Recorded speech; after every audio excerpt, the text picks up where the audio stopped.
मैं तुम्हारे बच्चों की देखभाल करूं या तुम्हारी बीमार माँ की? शिल्पा, देखो तो तुम्हारा लाडला बेटा तुम्हारे लिए कितना रो रहा है। मोहित ने ड्राइंग रूम से आवाज देते हुए कहा। ओफो, चैन से कुछ भी नहीं कर सकती, बाथरूम में थी। अभी जनाब को मेरी जरूरत है, इसलिए रो रहे हैं मेरे लिए। जब इन्हें मेरी जरूरत नहीं होगी तब शहजादे पूछेंगे भी नहीं। शिल्पा बाथरूम से आकर हाथ पोंछते हुए सहज भाव से बोली। मोहित यह सुनकर एकदम से संजीदा हो गया। उसके सामने उसकी बेचारी माँ का चेहरा आ गया। वह सोचने लगा, उसके मम्मी पापा ने भी तो कितनी परेशानी उठाई होगी ना, क्योंकि पापा की सिर्फ 15,000 की एक प्राइवेट जॉब थी। इतनी कम सैलरी में पापा ने 4 लोगों के परिवार को कितनी परेशानी से पाला होगा, ये तो वही जानते होंगे। मोहित को तो बस इतना याद है कि पापा देर रात तक ओवर टाइम करते थे और मम्मी हम दोनों भाइयों के लिए चूल्हा फूंक फूंक कर रोटी बनाती थी। और जब हम बड़े हो गए, परिवार का सहारा बनने के लायक हो गए तो अपने मम्मी पापा को भूल ही गए। पापा के देहांत के बाद माँ कितनी अकेली और लाचार हो गई है। ऐसी स्थिति में अपनी लाचार माँ को अपने साथ ना रखने का विचार कितना गलत है। माना कि मेरे बड़े भाई माँ को अपने साथ नहीं रखना चाहते तो क्या मेरा यह फर्ज नहीं है कि मैं माँ को अपने साथ रखूं? माँ को अपने साथ रखने से कौन सा मेरा खजाना खत्म हो जाएगा? यह तो प्यार की बात है दूध का कर्ज चुकाने की। फिर मेरे मन में ये ईर्ष्या कहाँ से आ गई? माँ भैया के घर जाने के लिए बिल्कुल भी राजी नहीं थी। फिर भी मैंने शिल्पा के दबाव में आकर मैंने माँ को भैया के घर भेज दिया। एक बार फोन करके माँ का हाल चाल पूछ लेता हूँ। यह सोचते हुए मोहित अपने बड़े भाई कपिल को फोन करने लगा तो शिल्पा ने पूछा, ये सुबह सुबह किसे फोन कर रही हैं? माँ को, मोहित ने रुंधे हुए गले से कहा। माँ को फिर से अपने पास बुलाने का सोच रहे हो क्या? कान खोलकर सुन लो मेरी बात, मैं नहीं रखने वाली तुम्हारी माँ को। काम तो कुछ करती नहीं है, उल्टा मेरा काम बढ़ा देती है, शिल्पा खींचते हुए बोली। शिल्पा, मोहित जोर से चिल्लाया। आपके चिल्लाने से कुछ नहीं होगा। मैं आपके बच्चों की देखभाल करूं या आपकी माँ की जो दमे की मरीज है? शिल्पा भी ऊंची आवाज में बोली। शिल्पा, यह मत भूलो कि बुढ़ापा हम पर भी आएगा।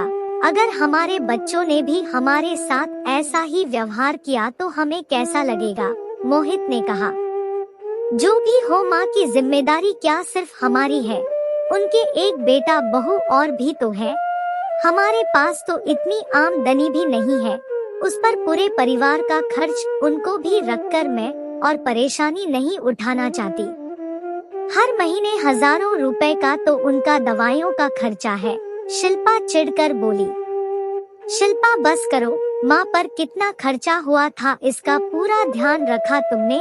कोई भी माता पिता अपने बच्चों की परवरिश कितनी मुश्किल से करते हैं, इस बात का एहसास तुम्हें माँ बनने के बाद भी नहीं हुआ? मोहित गुस्से में बोला। मोहित, ये एहसास केवल मुझे ही होगा क्या? तुम्हारे भैया भाभी को भी तो यह एहसास होना चाहिए, शिल्पा बेरुखी से कहते हुए अपने कमरे में चली गई। मोहित के सामने अपनी लाचार माँ का चेहरा घूम गया। मैं कहाँ जाऊंगी बेटा, कपिल की पत्नी तो मुझे एक आंख भी देखना पसंद नहीं करती। अब मेरे पति नहीं रहे, अगर तुम लोग भी मेरा साथ छोड़ दोगे तो मैं कहाँ धक्के खाती फिरूंगी? जाते समय माँ बुरी तरह गिड़गिड़ा रही थी।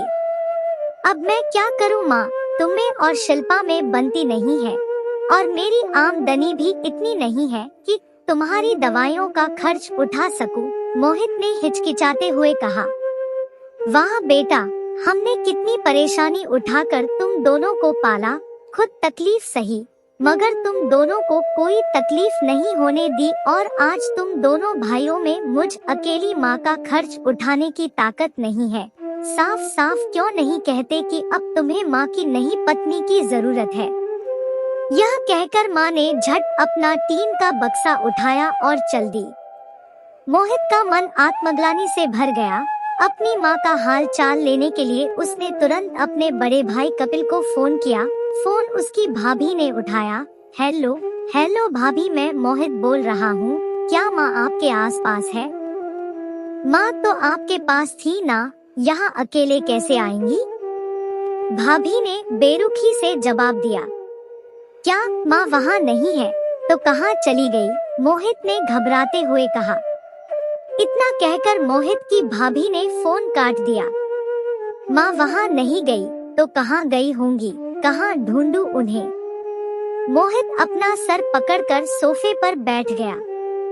ये लो चाय पी लो, इससे थोड़ी फुर्ती आ जाएगी। शिल्पा चाय का कप रखते हुए बोली, नहीं पीनी है मुझे चाय। तुमने ही माँ को घर से बाहर निकाला है और वो भैया के घर भी नहीं गई। पता नहीं मेरी माँ कहाँ होंगी, किस हाल में होंगी, कहीं उन्हें कुछ हो गया तो। यह कहकर मोहित बच्चों की तरह रोने लगा। शिल्पा को भी इस बात का बहुत अफसोस हो रहा था। वह दिल की इतनी बुरी नहीं थी। उसका सोचना था उसके जेठ जी बैंक में मैनेजर है, उनकी सैलरी भी अच्छी है, माँ जी वहाँ आराम से रहेंगी। मगर उसे इस बात का बिल्कुल अंदाजा नहीं था कि माँ जी वहाँ ना जाकर कहीं और चली जाएंगी। अगर माँ जी को कुछ हो गया तो वह अपने आप को कभी माफ नहीं कर पाएगी। वो बार बार भगवान से प्रार्थना करने लगी, भगवान मेरी गलती की सजा माँ जी को मत देना, उनकी रक्षा करना। उन दोनों ने मिलकर हर संभव जगह पर उन्हें देखा मगर वो कहीं नहीं मिली। तब हारकर उन्होंने पुलिस में रिपोर्ट दर्ज करवाई। तब कुछ दिनों बाद उन्हें पता चला कि वह एक वृद्धाश्रम में है। वो दोनों तुरंत वहां पहुंचे। वहां जाकर शिल्पा अपनी सास के पैर पकड़कर बोली, मुझे माफ कर दीजिए माँ जी, मुझसे बहुत बड़ी गलती हो गई। रहने दे बहू, ज्यादा ढोंग मत कर, मैं तुम लोगों पर बोझ बन गई थी ना, इसलिए यहाँ आ गई। तुम लोग आराम से रहो, मेरी शुभकामनाएं तुम लोगों के साथ है। फिर उन्होंने अपने बेटे की ओर देखा। मेरे दिल से एक बात निकल रही है बेटा, भगवान करे तुम्हारे बच्चे तुम्हारी तरह ना निकले। मैं नहीं चाहती बेटा तुम्हें भी ऐसे दिन देखने पड़े। जिंदगी के आखिरी पड़ाव में हर किसी की यही इच्छा होती है कि उसका हर पल अपनों के बीच बीते, मगर मेरा ऐसा भाग्य कहाँ। मुझे माफ कर दो माँ, मुझे आज भी आपके आशीर्वाद की जरूरत है माँ, घर चलो माँ, मोहित ने दर्द भरे भाव से कहा। हाँ माँ जी, पुरानी बातें भूल जाइए, वो आपका ही घर है, हम लोग आपके अपने हैं। माँ जी, स्वार्थ की परत अब मेरी आँखों से हट गई है माँ जी, शिल्पा पश्चाताप भरे स्वर में बोली तो उसकी सास की आंखें भर आई और उन्होंने अपने बेटे और बहू को गले लगा लिया।